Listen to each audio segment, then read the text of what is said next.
Hi, this is coming to you live from delphic.group, the advocacy group that does so many different things.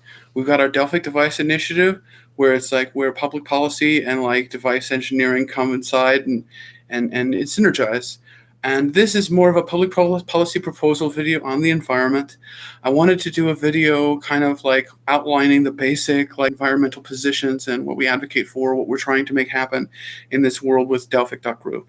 So the core positions of Delphic Group are that when the environment is first thing is first, we have to preserve the rightful heritage of our natural resources, our air, our water, our earth, our land, everything that we have that's a public good is also a private good too. It's like I had an uncle, old Uncle Johnny, and he was paid to have his lines run through his land. He got free cable and a little kickback for it. And they also came to him when it came time for fracking underneath his land. And they said, we can drill here, we can frack here. And they didn't get his money. They didn't do his, but they fracked next door, and it ruined all the groundwater for all the surrounding area in Pennsylvania. And so at this point, shale and natural gas, they're doing more damage than they're getting value from like this natural gas and other resources they're getting from the ground when they're cracking through this earth. And especially with renewables on the horizon, and we're advocating for new renewables, new storage devices, like innovations in batteries alone. Solar wasn't so viable when batteries weren't half as good as they were. Now the cost reduction of batteries, the affordability and availability of batteries, and like the ecological sustainability of how the batteries originate. A lot of that heavy nickel, like NiCad batteries, yes, they were worse for the environment than consumables like oil at the time. These paradigms are changing. So our goal with the Delphic Group is to advocate for paradigms that are sustainable going forward. And so it's like these are all slow-moving bullets coming towards us. All we need to do is just like move out of the way slowly. We don't have to make major changes overnight. Thank God. Otherwise, we'd all be in trouble. So, and it's like nobody really wants to make these major changes. That's why these slow, gradual changes are just they're not optional at this point. They're kind of required by societies internationally at this point to make these changes. So, changes can happen pretty dramatically. And we see different futures in front of us.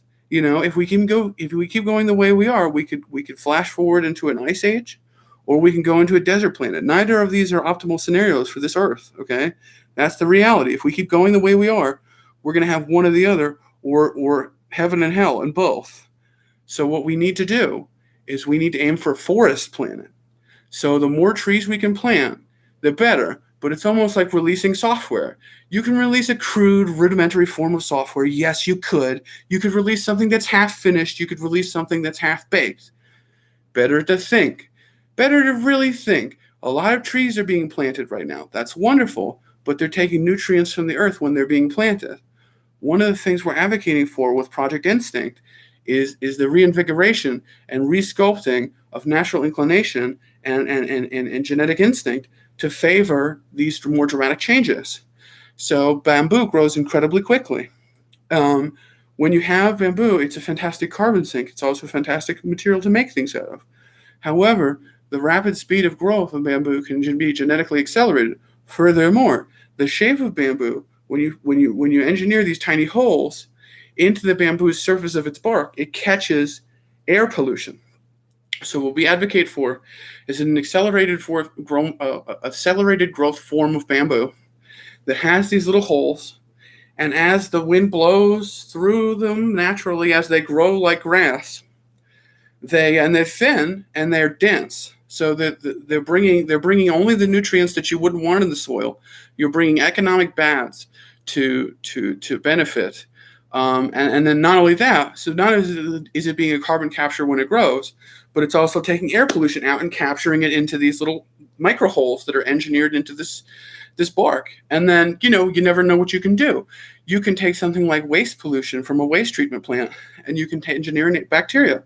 And they're doing this in entry-level college courses now, where they engineer E. coli, and it's almost like you take a yeast. They're doing this. One of the best innovations when it comes to molecular structure re-engineering is, you take something like a yeast, like you have like a champagne yeast, and so it would normally make champagne.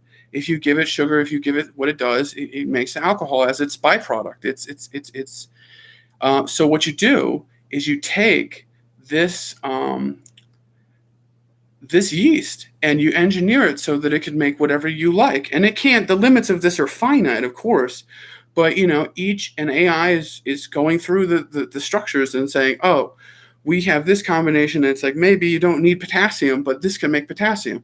Maybe you don't need like argon, but this somehow produces it.